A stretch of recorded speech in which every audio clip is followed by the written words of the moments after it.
It's the Brian Hornback Experience. This is episode 132, and I've got another candidate in the city of Knoxville 2023 elections. We've heard from her before. We're going to hear from her again. Constance Every. How are you, Constance? I'm doing well, Brian. Thank you so much for having me on the show today. Absolutely. Last time I had you on, I believe the last time you were on, you were running for governor. That race went pretty well for you. Yes, it was. It was a rookie race. It was a rookie race. Yeah, you came in fourth, which behind the Republican and the Democrat, had over 10,000 votes statewide and nearly 1,000 votes in Knox County. But you've entered the race for mayor of Knoxville. Right. So I think everybody kind of knows you around here, but let's just kind of fill folks in. You are a native Knoxvillian. That's right. Born and raised right here in Knoxville, Tennessee, particularly out of East Knoxville, where I grew up in the Green Hills, the Burlington and Holston Hills area primarily. I graduated from Gibbs High School, and I attended the University of Tennessee 2013 and studied in the background of microbiology. This is my hometown. I am a disabled combat veteran, and I'm a social entrepreneur. I founded two nonprofits right here locally, 501c3 social service, Sleeves for Need, and a 501c4 social justice organization, Black Coffee Justice. And I've been on ground in the trench work of this community for over 7+ years. Went through 4 years of homelessness myself right here, the disabled combat veteran. And just have been constantly helping them battle the marginalized, under-resourced demographic and community and voices, uplifting the needs of the issues that are normally dismissed or, for whatever reason, oversighted by current and past administrations. So, what is the status? You were one of the leaders for the Black Lives Matter mural along Martin Luther King, right there in front of Austin East. What's the status of that? Is that mural still there? Yeah, the mural's still standing. It probably could use a touch-up paint job, but you can still very vividly see the Black Lives Matter and the messaging of the community names and different phrases of affirmations and upliftment and empowerment. And it is there, like you said, in the historical part of the city. It sits in front of the oldest Black business in Knoxville, which is Jardigan's and Son Mortuary. And then right across the street is the Austin East High School. As we know, Austin and East will combine together to create Austin East, but that is the primary inner city Black high school in the Knoxville community. Right. So let's kind of talk about the one issue that I think you've kind of helped lead in the last couple of years, and that is the baseball stadium that's being built. Randy Boyd purchased that land, but that is in an area called the Bottom. Can you fill a lot of my listeners in on what the Bottom is and what's significant about the people of color and in that particular area of Knoxville? Yeah, of course. The Bottom is the historical Black neighborhood business district. Prior to some incidents of maybe date back to 1919, maybe more of the first real famous incidents of the Bottom, where we had what they call the Bloody Summer here in Knoxville, where unfortunately we're dealing with an issue concerning a Black man being accused of a crime towards a member of the white community. And it led to a bloody massacre of several Black residents that included the ownerships of the business down here. This unfortunately leads into the next chain of cycle, where we're seeing some very aggressive things done behind urban removal and gentrification practices. It led to a lot of loss of stolen Black land to the business owners, particularly of the Bottom, in around the 1950s. Then you see a vacancy of the property for over many, many years, and then various promises of various administrations dating back to Randy Tyree and some folks like that, who made promises to do something about restoring those lost properties and businesses of the Black community. Yet today, we have never seen any true commitment made to that. And then, more importantly, we move forward into the future. We have seen some tactics of extortion and bribery, unfortunately, done by Randy Boyd, in gaining his access to the land. And now we're dealing with a baseball stadium that is coming into the Black neighborhood, but primarily pushing out Black residents right and left. As we know, affordability is already a crisis all around the city for everybody, no matter where you live at. And then the last piece of this is that they're bringing in, they want to name the expensive condominiums. They're starting at roughly about $2,500 a month after pioneer civil rights leader like William Yardley, who was infamously known for his work as being the first black person to run for governor of Tennessee, I'm sorry, the first black man to run for governor in the state of Tennessee, as well as his background as a lawyer in the state of Tennessee, and several things that he's done, not just in the basis of Knoxville, but for black people in the 1800 era. So it is an insult to actually do these types of tactics and practices, and this is why it's important to have an administration that is actually from Knoxville, definitely has connections to our grassroots and Native community, because we know that when we do things like what we're doing with the baseball stadium and the condominium gentrification project, we're doing great harm and disingenuousness to the historical reference, and more importantly, the names and the work of the people that we put on top of these buildings as some form of symbolic representation. Now, a year or so ago, City Council passed something that they were going to solicit some grants to bring back some, the word escapes me, reparations. Is that what? Yeah, that's the word. Whatever happened with the City Council and the city's movement in that regard? Do we know? Sorry, can you repeat the question? Yeah, so the City Council passed some time ago, maybe a year and a half, 2 years ago. The African American Yeah. Task Force. Right. Yes. Yeah. Yeah. It's a word that an old boy from Carter can't say very well, but Reparations. Yes. reparations. Yeah. Has anything happened with that? Has that African American task force, has it been? I know you were attending some of the early meetings. I don't know if they're still meeting or not. Do you know? Yeah, so let's talk about the African American Task Force. I want to start at the beginning that it was disingenuous from the get-go. One, I think it was more of a political ploy used by Gwen McKenzie against a very qualified and very valid candidate of Deidre Harper. I think that she got nervous or concerned, more importantly, about her ability to hold her seat against such a very valid name in the community. Her father has done great work with his business, and also part of the historical business district and ownership of the city of Knoxville. And so therefore, I think that she did feel some pressure in that kind of competition being against her slate. And I really took it as a political desperation, a political stunt that we have typically seen as American voters. It's nothing new to see a politician that may feel like they're really threatened by an opponent create some outlandish policy or promise to the public, knowing that they're not going to keep it, or more importantly, have to keep the ability to really uphold the promise to the community and make it just as a political ploy in an attempt to save their voting margin. And so I feel like that was the first step. The second step that makes it seem disingenuous of how the African Task Force rolled out was also the factor of they put a dollar amount of $100 million. And that was a very tough task with no real funding line to it. They said that they were going to search and seek grants for the task force funding, but they couldn't even tell us where those grants are going to come from, whether it's going to be federal or like what we see with the violence interruption, how they're directly taking funds from the DOJ task force for their violence interruption initiatives. And so when we didn't see that true commitment to funding, to me that was the second real. Sorry, Brian. Oh no, that happened. That most disingenuous tactic. And then the last piece to me that made me realize that the African Reparation Task Force was nothing more than just an illusion for black voters to vote for Gwen was putting Bill Lyons as the chairman of the board. I mean, let's be honest about Bill Lyons' history. He is one of the perpetuators of gentrification in the black neighborhoods in North and in East Knoxville, but let's not forget South Knoxville and the Riverbank and some of those projects that he brought against poor white folks in South Knoxville community. And so he is the ultimate gentrification king.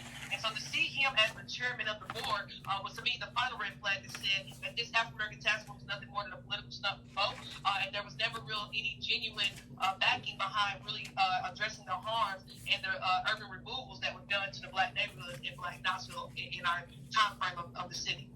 Well, and you mentioned Deidre Harper. I think it's worth noting that Deidre Harper, along with Daisha Lundy and a few other folks, have really worked to help create some people of color, some minority-owned, particularly female businesses in East Knoxville. While sometimes the word out of East Knoxville is not always positive, I think that is something that should be mentioned. Can you talk to the work that's been going on with that organization? Absolutely, because I think that's the piggyback piece of the task force. What I can thank Gwen for is writing the resolution. I can And when I become mayor of Knoxville, I will be actually adding a funding source to the task force, and as well as changing the task force body. I think we need to make sure that, again, that we stay genuine to the commitment of the resolution, and that starts with having the council look like the people who unfortunately had the impact of the harm. The second piece is, yes, one of my strategies is around creating a credit union in honor of what the task force represents and supposed to do, and I'm going to name the Women LLC as the chief financial officers. I believe, as what you've already highlighted in the interview, Brian, the work of the women with Daisha, Deidre, and her sister Tanika is proving the point that at the end of the day, where there is a will, there is a way. And yes, that even though we may have not gotten the money that Gwen promised us, these women stepped up and still filled that gap and that role that the resolution is supposed to be doing for us, and went ahead and still made a vision and more importantly, created a streamlined income by creating crowdfunding and taking in public donations to support their for-profit organization to help launchpad, as you highlighted, Black entrepreneurship. And like you said, particularly women entrepreneurship has definitely been exploding lately with the Women LLC presence and what they've been able to invest in and strive towards. I believe just in the last round of the Crown Pitch, they gave out their highest donation within like a year or two of $10,000. And I'm excited to see that if in 2 years they can raise 10,000, wait till next year when they may have 20 or even 30,000. And now we're talking about creating some real dreams for some real business owners in our community, and really expanding into what does representation look like towards our children. Because when we see ourselves doing it, then obviously inspires the next generation to carry the torch and take it farther and do it as bigger and better than what we can do it. And so therefore, absolutely, all kudos to Women LLC, and definitely shout out to Deidre, Daisha, and Tanika for, like I said, lighting the torch without waiting for someone else to tell them it's okay to light that torch. So let's talk about Knoxville Police Department now. Chief Noel, I know you've been holding the feet to the fire on Chief Noel since he's gotten here, and on the Knoxville Police Force. And I know that Brooklyn Bell, well, I think we all know Brooklyn Bell is gone. So just kind of talk about that when you become mayor, what KPD will look like under Constance Every as mayor. Well, yeah, KPD will look like what the public said they wanted. Prior to Paul Noel's arrival, what I will say, there was at one point some real credible work done through, particularly at that time when Kathy Mack was still part of India's administrative cabinet and was serving some roles for her needs of outreach in the Black community and with this issue around the police brutality issue. There was a few very credible meetings where public vetting was really done and public input was really given. And I attended those meetings, and I participated along with fellow community members, as well as engaging and giving advice and insight, as well as listening and taking in advice and insight. As you said before, I was gearing up to run for governor, and so this was a free opportunity without me having to organize the event myself to have a real engagement with the constituents of the state of Tennessee and right here in my own hometown. So I listened to those engagements of public, and one of the things that was very clear by the public was, one, everybody agreed that it needs to be someone native from the community, right? Because out-of-towners coming into a city unfamiliar with our climate, our culture, and everything else is not the best solution, especially when you're talking about trying to clean up house with a department that is having multiple issues. So that was the first thing. The second thing was that a lot of people did say they wanted to see a diversified leadership and command control in general of Knoxville Police Department, but they wanted a diversified leadership and command for police and chief. And many people vetted up a person of color or a Black woman or woman. It was multiple demonstrations of what diversity looks like coming from the public of what they wanted to see. So diversity was a critical piece for a lot of the public members. And we know diversity is huge in job recruitment. When people talk about how you're going to recruit, how you're going to retain, well, we got to show a diversified department in the first place. We know from the research done around Andy Thompson Jr. with MSNBC and some of those national and international media networks were on ground, they did some of the research for us. And one of the issues of Knoxville was that we came off as one of the more racist departments in America by our hiring demographic. 9 out of 10 officers hired in KPD are white. We have to change that narrative. And it starts with by changing what the chain of command and what the leadership looks like by ensuring that it is diversified. It should be Black. It should be a person of color. It should be a woman. It should be someone of international or immigrant descent. It should be someone from LGBTQ. It should be someone previously of homelessness. It should even be a convicted felon who's turned his life around and now wants to be a part of our public safety initiatives because he's been there and done that, and he wants to flip that instead of continue to be a part of the cycle of taking. we have to see real diversity to encourage real people that want to be a part of our hiring workforce in our department. And then, of course, the last piece is we have to have policy change. We know that with Anthony Thompson Jr., even with Robert Bailey and some other folks, that we have some issues of transport of them. And then most recently with Lisa Edwards, we have to implement new policy. We have to implement zero tolerance policy, as Amelia Parker and school board member Daniel Watson was trying to pass with Anthony Thompson Jr. care. We know that Amelia Parker and the local clinical specialists and mental health therapists have been collectively working together and created a program called HEART, who is offering a crisis response line to help dispatch on some of those calls that are coming in that police officers not necessarily needed or even should be involved in. And then, of course, the last piece, we have to implement cultural policy. We will not tolerate sexism. We will not tolerate misogyny. We will not tolerate sexual harassment or harassment of any form. We will not tolerate discrimination and racism. We have to change how we are doing promotions. Promotions not based off of me and my sergeant having a great relationship and I've been his favorite top cop. My promotion is based off of my performance record, off of my educational record, when I do my training hours. It is based off of my line of duty of service. Have I shown excellent, superior customer service when I'm engaging constituents of the community, or am I known as a bully and really a terrorist of the communities that I patrol and feeding? Am I even known in my communities, period, other than being a cop? Do people actually know me by my name and my family too? We have to change what policing looks like, and I think that's the key thing. We need to stop calling it policing. We need to call it what it is: public safety. The priority is safety, not to police, but to make sure everyone feels safe. And right now, the American message for policing in general is not safety, but it's actually a form of terrorism. And that's the narrative we have to change, and it changes first by us being the legislative bodies, and the people in the executive branches and the judicial branches are responsible for bringing around policies and legislation that helps assist this. But more importantly, when those policies and legislations are broken, we hold those individuals, and it becomes collectively a department accountable, so that we can make sure that these things like Lisa Edwards, Anthony Thompson Jr., Robert Bates, Gary McCullough, and Billy Phelps do not happen again. Well, and you mentioned the police chief being a person of color or female. I mean, we've seen in Louisville, Kentucky, they had an interim for quite some time, but after the mass bank shooting and the other lady that died at the hands of Louisville police, where I know you went up and did some social justice work during those. I don't really want to call it protests, but I guess it was a protest. Now Louisville has appointed a female person of color to be their police chief. So. Yeah, Chattanooga's done it. We know, like you said, Louisville, Kentucky has done it. And hopefully Knoxville will be one of the next cities to do the same thing. I mean, again, we're going with the data that shows that these are the least likely people to be put in these positions, but at the same time, data is showing the reflection that when they are in these positions, that you do see some form of improvements in your cultural and workforce climate, as well as your community engagement and trustworthiness of the department.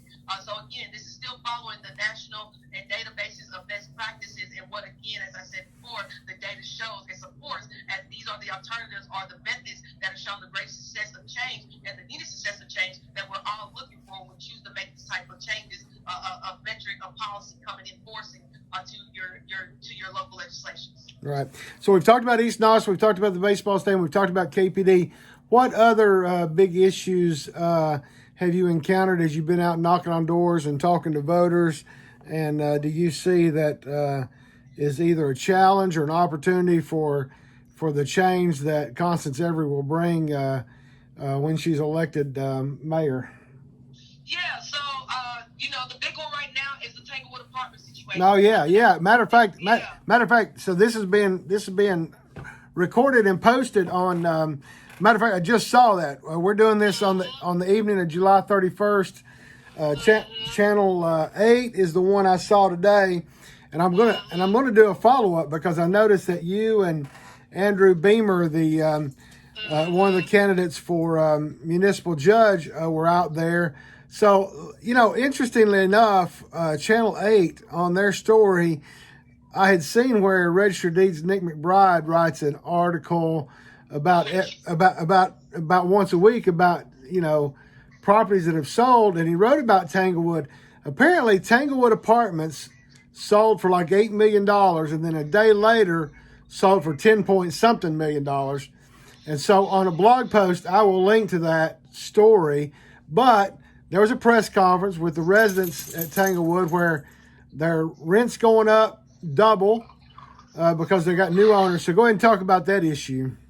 Yeah, that's the hottest thing. It's tied to the housing issue. The housing crisis is a real thing in Knoxville, and Tanglewood is a real-time property or real-time housing community that is facing what a lot of communities in Knoxville are facing. And as you already highlighted, what you said, RAD Properties is the new ownership that's came in and bought what is known as a maturated HUD property. I want to take the opportunity to kind of tap on that a little bit. What does that mean? So what does that mean is that at one point, all of the public housing properties that the city and county have control of, that is basically authorized under authority of KCDC, that we had these properties like Tanglewood, Holston Oaks, which is used to be called Green Hills, some of these type of sites.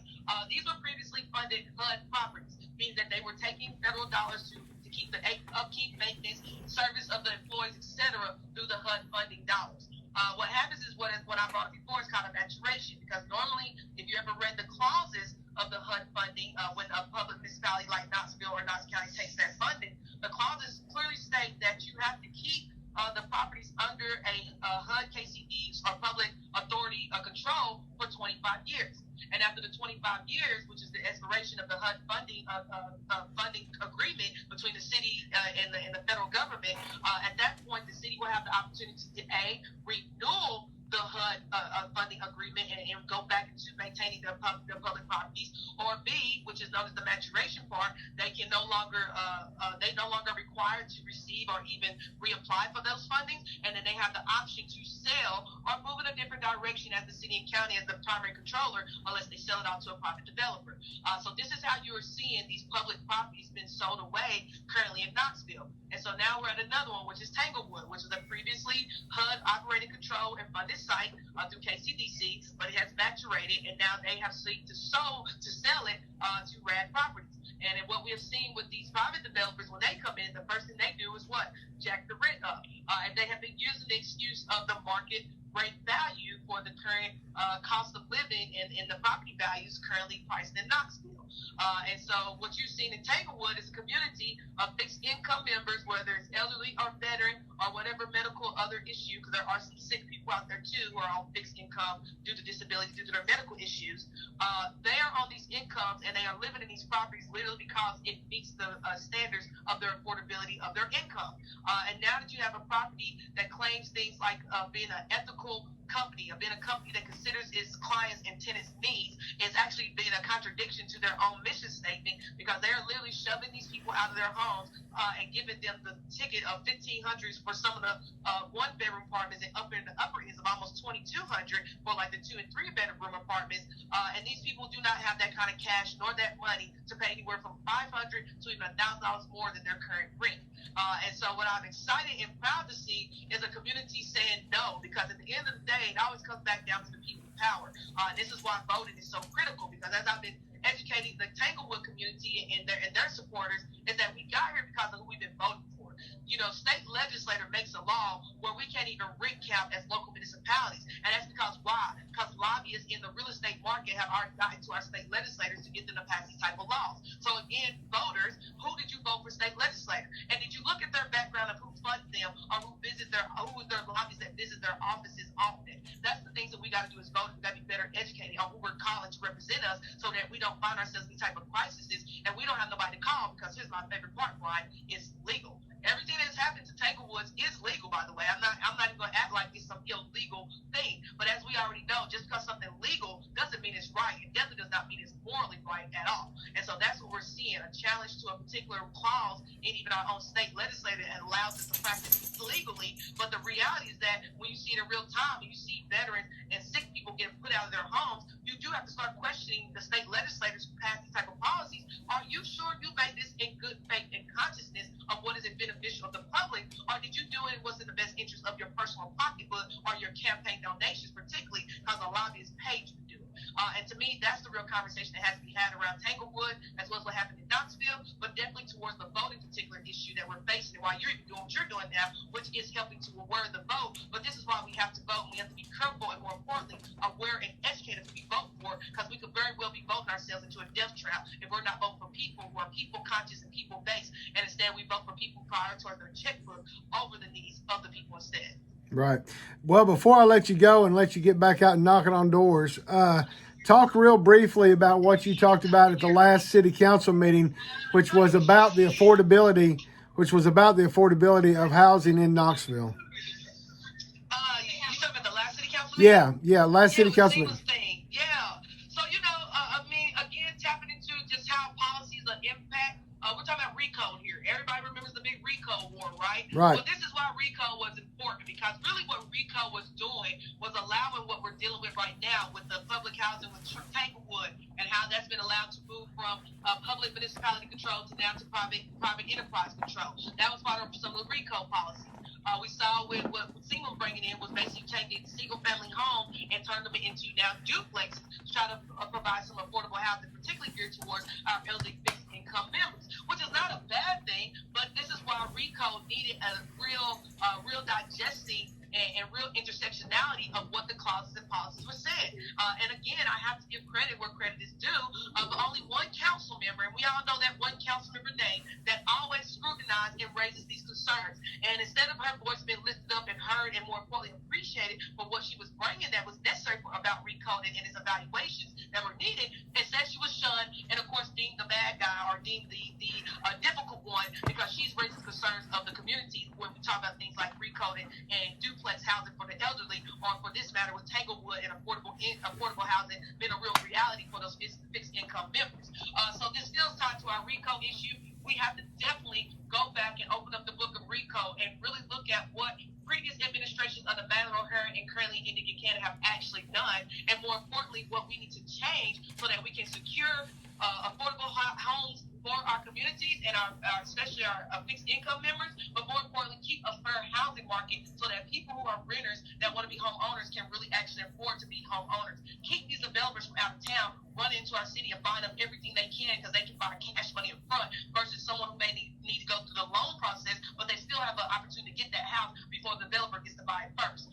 And then the last critical piece, as I've already highlighted before, we need to implement community land trust. And somewhere in RICO, there should be some type of policy geared around community land trust, whether it's tied to surplus real estate that the city currently owns in capacity, maybe after so many square foot, so many sizes, or whatever we got to do to work it right. But we need to implement in RICO a policy around community land trust so that we can also do something that definitely puts a stop to gentrification and loss of affordable housing when the community says it has to say so, and the developers have to vet the community for the land, and not so much the government officials that he can grease up and pay off through his lobbies, dollars, and networks. Exactly. Well, folks can find you on the internet at TN, the number 4, Every, which is your last name, EVERY, the number 1.com, Tennessee, number 4, every1.com. Facebook, Instagram, and Twitter, same thing. Tennessee 4 Everyone, TN, the number 4, Every, EVERY 1. And I appreciate you being on here, and I'll let you have the last minute to ask everybody for their vote. Early vote is August 9th through the 24th. Primary election is August 29th. Thanks for being on, and go ahead and have the final word, Constance. Thank you so much, Brian. As always, definitely it's always an opportunity to be on the Brian Hornback experience. So I'm very grateful for the great work that you've been doing. Continue to do the work. It is needed, it is diligent, and it is important. So thank you so much, Brian, for what you do. And yes, Knoxville voters, let's keep it real. I am not here to convince you of a single thing. We have laid out the facts. There is plenty of data that I've shared, and I will continue to share on this platform as we lead up to the election day of early vote August 9th through the 24th, and election day on August 29th. And hopefully you all will hear me, understand the importance and priority, and more importantly, hopefully the data, that's the key piece, the data will prove the truth of the narrative, no matter what India or anyone else may say. Data is undisputable. Data cannot be lied. Data is what it is. That's why I tell you all the time, I love data because numbers don't lie. And so that's the key thing. Data clearly shows that it is time for a new administration to come in and move this city towards the 21st century vision and movement. Our charter is out outdated. It is definitely something we need to look at and update. We have 61% of our homelessness due to affordability crisis. It's not mental health. It's not drugs. It is literally the housing affordability that is one of the biggest markers and indicators of our homeless population. We have a 47% poverty rate in just the Black demographic, 22% citywide, 1% of the city contracts went to Black business in last year alone. $1,000 rent, $1,000 cost of living in just the last year. Period. 75,000 or less can only afford 12% of the market. 50,000 or less can only afford 6% of the market. Anything other than that, you are literally out of the market. Knoxville, we are past a pandemic. We are past a crisis. It is either literally live or die in the state of Tennessee. And it's been very clear that if you are in Knoxville and you are not rich, then the answer for you is to leave this city, because at this point they are moving towards a wealth-based agenda that does not serve the majority of the needs, but the minority of a few. And that is why Constance is running, because we can no longer afford an administration that does not include everyone in the conversation. And that's my time. Thank you, Brian Hornback. Thank you. Have a great night. I appreciate you. Bye-bye. Thank you. Bye.